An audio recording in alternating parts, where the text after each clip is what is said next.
Welcome back. Tanvi Gupta Jain joining us, Chief India Economist at UBS.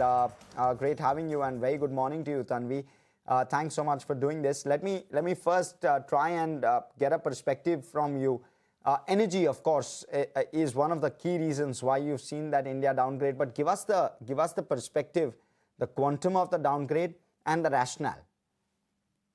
Sure. So thank you for having me on the show. As you rightly pointed out, this Middle East conflict represents a historically large energy shock with an asymmetric macro risk. In fact, we have a lead indicator known as UBS India Composite Economic Indicator, which is basically a compilation of 15 high-frequency data points on India. And this is telling me that for the month of March, economic momentum has started to moderate. And very interestingly, I can see a difference. My demand indicator seems to be holding up actually pretty well. If I look at the auto sales data for the month of March, even for the month of April, the demand indicators are actually holding up. The activity indicators have started to moderate.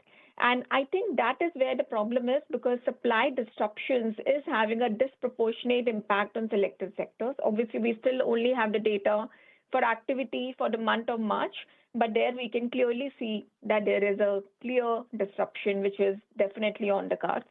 Now, in addition to this, if I look at weather forecast for this year, if I look at Indian Met Department, they have forecasted a subnormal monsoons, and the long-range forecast is one of the lowest in 26 years. So if you look at where we are on the GDP growth forecast, we are now estimating GDP growth at 6.7 from 6.7%, which was our estimate earlier, to 6.2%. This is almost 50 basis points below consensus. And this is actually taking into account both the external shock on account of the energy and as well as monsoon-related uncertainty. But I would say because the situation is still fluid, right? So we have actually looked at scenarios.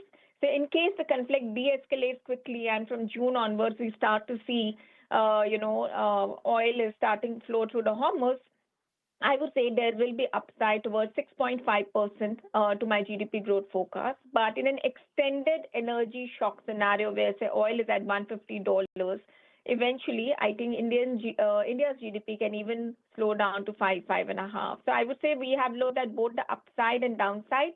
But baseline forecast is for 6.2% GDP at the current juncture for FY27.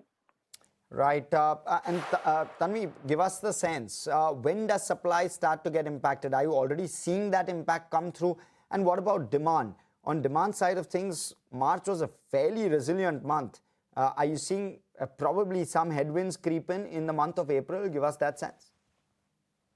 I would say if I look at, say, for example, simple data like a core sector growth data, and if I look at the breakdown, and obviously I still only have the data for the month of March, I can clearly see fertilizer production contracting by nearly 25% year on year.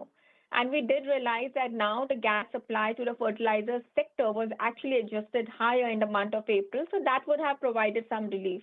But as you rightly pointed out, if I look at now the demand indicators, whether it is auto sales or the credit growth, I have the auto sales data because you do get the Vahan data on a daily basis.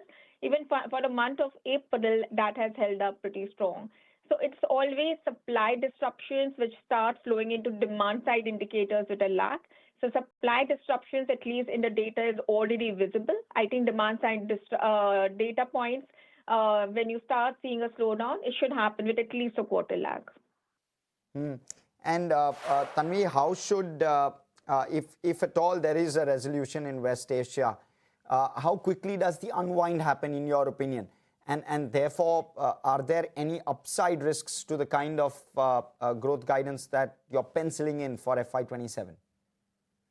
Sure. So in case there is a quick de-escalation, as I very clearly pointed out, we do see upside risk. We do see 6.2% GDP going to 6.5. Now the question is, it's not only about the growth forecast, but also about the macro stability risk. And I think where I am getting worried about, even if there is a quick de-escalation, I think the inflation concerns could linger a bit longer than the growth concerns. So that is where I would be keeping a close watch on, because at this point, I think inflation is definitely moving higher. We have also revised our CPI inflation forecast from 4.6%, which we were estimating earlier, right now to 5.2%. And this is kind of reflecting both higher energy prices, plus the broader spillover from the Middle East conflict. I mean, we can already see that airfare prices have started going up, driven by elevated ATF prices, restaurant prices because of higher commercial LPG cost. There are supply chain disruptions on the ground. Obviously, rupee has underperformed, and there are inflation risks coming because of weaker INR. And now, I think more important, which I will be watching out very closely, is the risk to food inflation because of some normal monsoons. So that is, I think, I would be keeping a close watch on, because we do expect inflation risk to linger longer than the growth risk, even if there is a quick de-escalation from, over the coming months. Right. Tanvi, I need to keep this very quick. What's the impact on the fisc? That's point number one.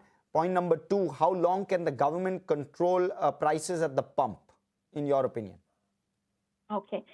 So if you look at what's the policy response so far, I would say in this energy shock, we have seen that the policy mix has actually tilted towards fiscal rather than monetary.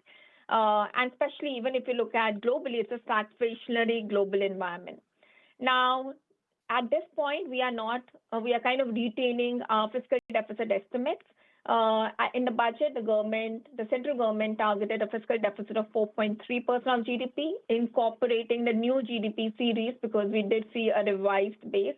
My starting point of fiscal deficit is coming at 4.4% of GDP. So that is where we were at the start before the energy shock.